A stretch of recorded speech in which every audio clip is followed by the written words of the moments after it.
जोशी जी, लोकसभा में हरियाणा ने एक नई उमंग आप लोगों को दे दी थी, बोले गुरु 50-50 पे आ गए क्या? विधानसभा में मेज पासा नहीं पलटा, मेज ही पलट दी। पासा पलटना अलग चीज होती है, ये तो मेज ही पलट दिए। ये ट्रेंड खतरनाक है आपके लिए, इसलिए कि अगर ये ट्रेंड बगल में उत्तर प्रदेश में आ गया, क्या वहां भी हरियाणा लोकसभा का परिणाम जब आया था तो हरियाणा में भी खुशी मनाई गई थी कि भाई 5 सीट हमने जीत ली, भाजपा को 5 सीट पर रोक दिया। वैसे आप कहते हो 37 हमने जीत ली, भाजपा को 33 पे रोक दिया लोकसभा में। लेकिन विधानसभा हरियाणा का करिश्मा दूसरा है। क्या वैसी आपके पार्ट पर कहूं तो वैसी आशंका उत्तर प्रदेश में भी आपको है 27 के लिए? अमिताभ जी, एक बात आपने कही थी कि भारतीय जनता पार्टी आपसे 4 ही सीट कम लाई है। अच्छे से मुझे याद है, 37-33 का इतना फिगर मेरे दिमाग में रहता, आपने बोलने का काम करा। हारी कितनी थी ये भी दर्शकों को बता दीजिए, कहां थे, कहां पहुंच गए थे। जीती ये बहुत अच्छी बात है, हमसे 4 कम जीती, लेकिन हारे कहां से चले थे, कहां पहुंच गए, ये भी विषय जनता के पास। आप बोले ना बोले कोई विषय नहीं, जनता को भाई मालूम है, जनता को वो कहा 303 में से 240 नहीं घटा पाएगी जनता।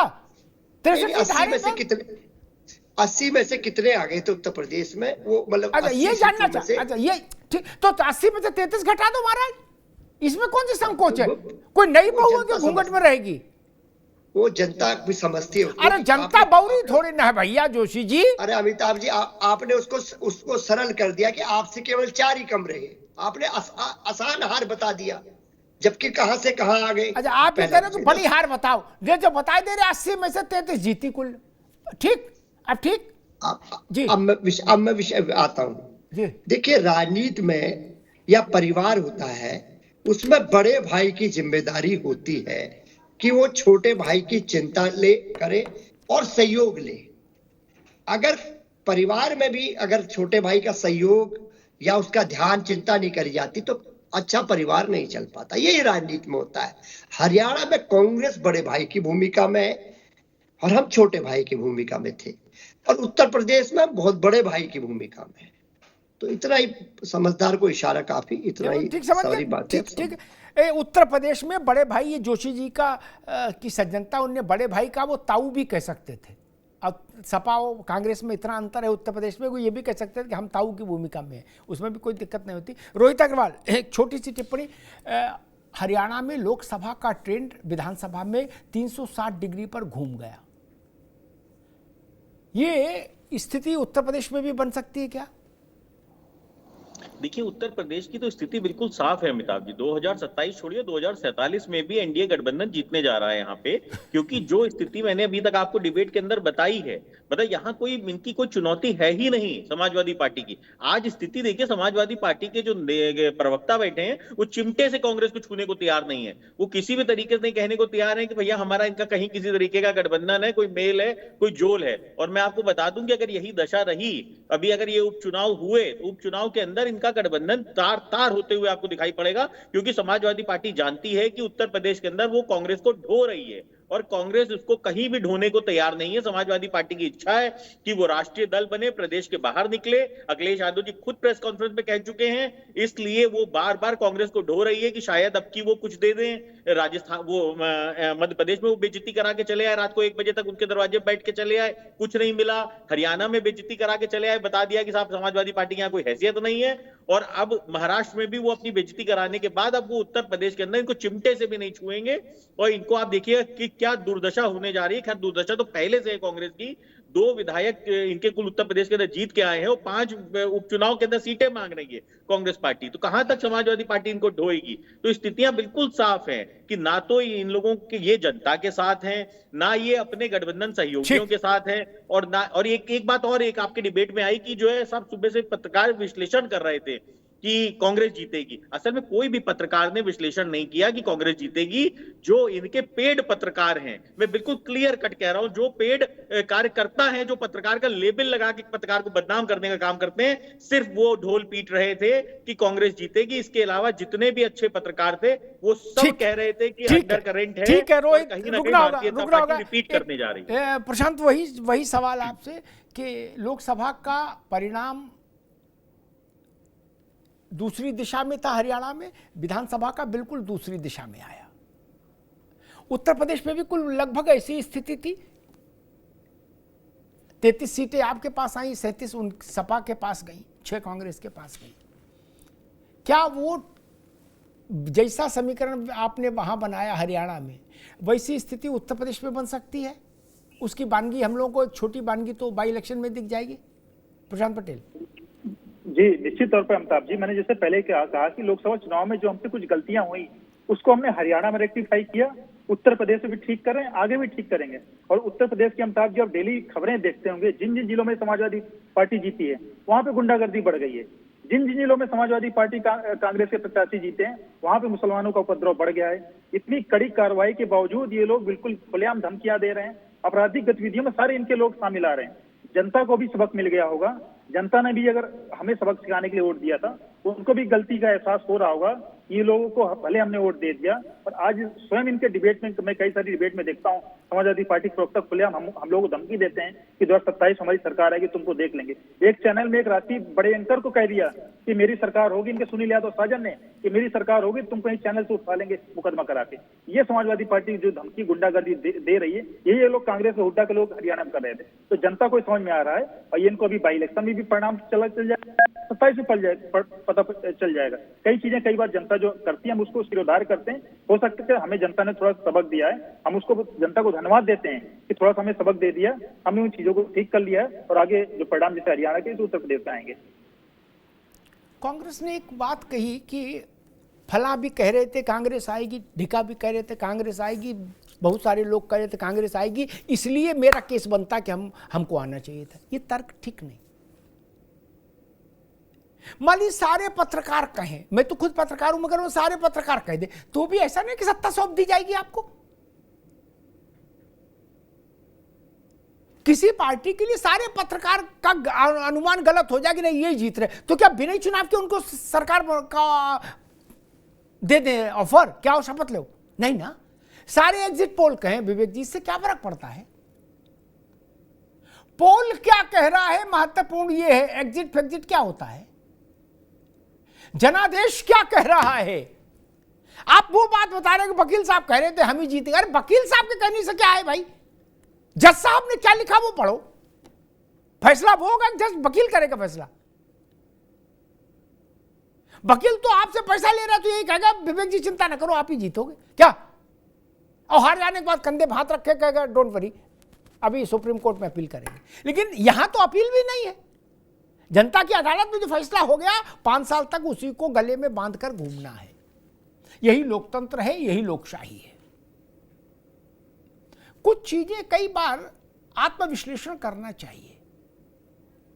कांग्रेस इस बार बहुत टॉम एंड जेरी टाइप का एक कार्टून नेटवर्क का कोई तरह का वो उठा के ले आई चीज लग रहा है कि जी उनने नायब सैनी ने कहा कि हमारी पूरी व्यवस्था है। पूछा जाएगा आपकी तैयारी कैसी है, बोले पूरी तैयारी पूरी व्यवस्था है, आप सरकार बना लेंगे, बोले हाँ जी पूरी व्यवस्था आप बनाएंगे, क्यों नहीं बनाएंगे। ये कोई तर्क हुआ? बोले नहीं, उनने कहा था पूरी व्यवस्था है। ये कोई तर्क चलेगा? नहीं चलेगा। मैं कांग्रेस को सलाह दूंगा ऐसे तर्क मत लाइए। सुबह वाली रणनीति भी अच्छी नहीं थी, 12 बजे वाली विवेक भाई, कि रिजल्ट धीरे अपलोड क्यों हो रहा है, बड़ी साजिश है।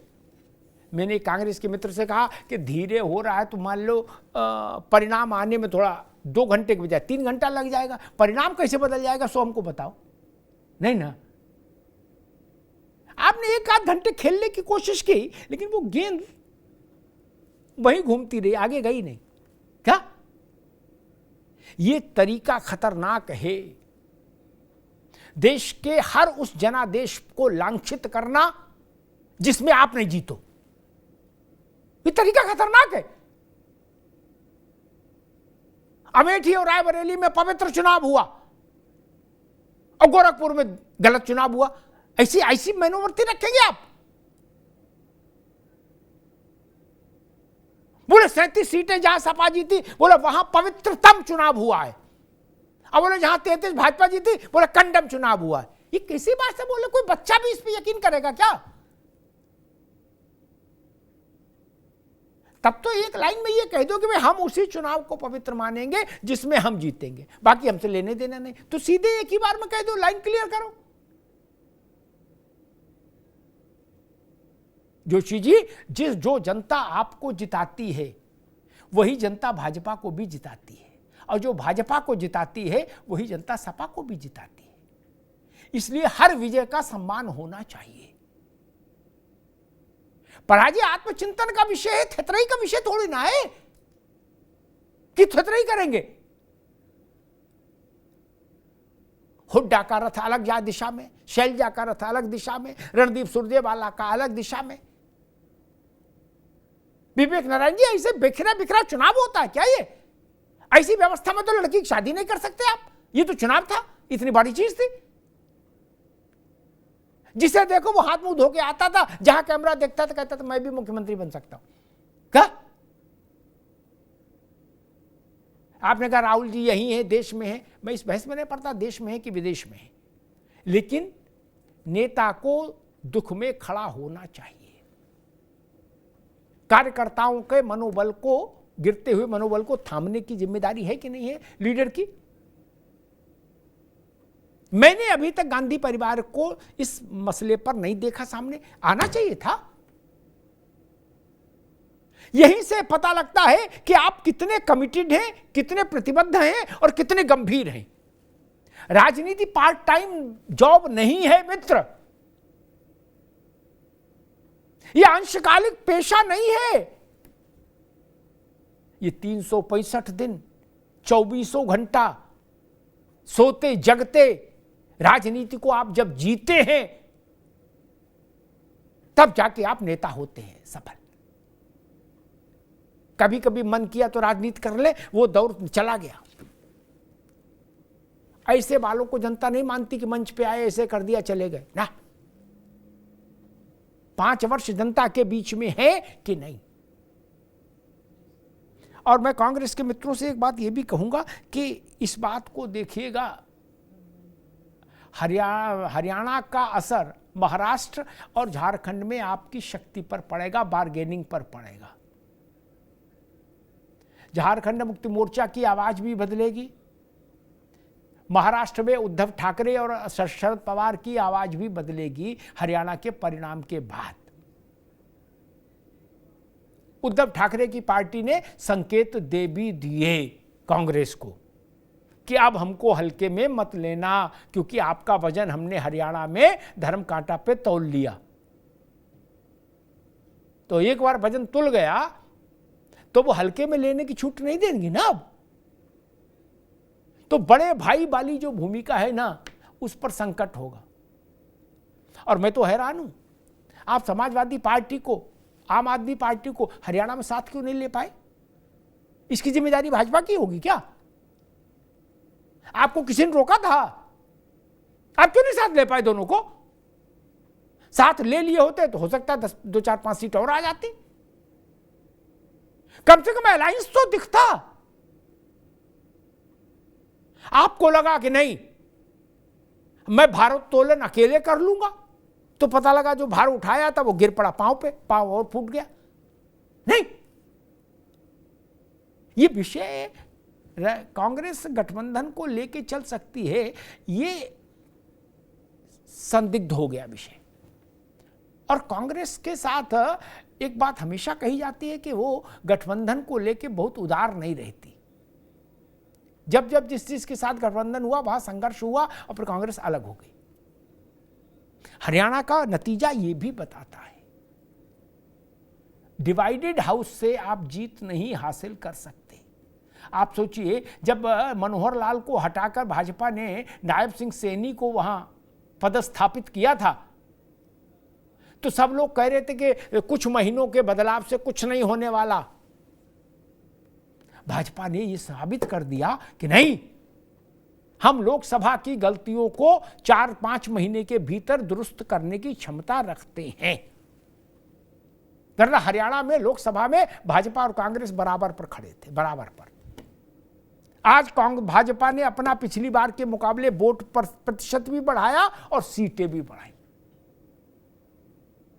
इसलिए मैं कह रहा हूं कि कांग्रेस की लीडरशिप को इंडिया अलायंस में अब अपना दबदबा कायम रख पाना सरल नहीं होगा, बल्कि बहुत मुश्किल होगा। धन्यवाद।